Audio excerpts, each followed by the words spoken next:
Okay, guys, come in. Osubulule, Batawazien. Eba abone ni wete video I na share this live.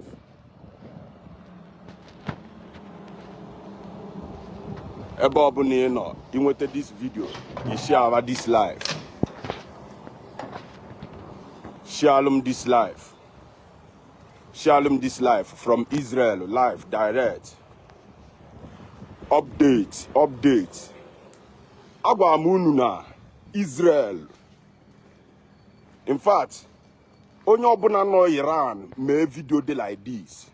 Onye obuna no Tehran make such video dey like this. Guys, because share this live.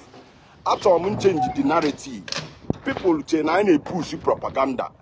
And all of them this app therefore can push you any type of thing in favor of obodo no n'ime.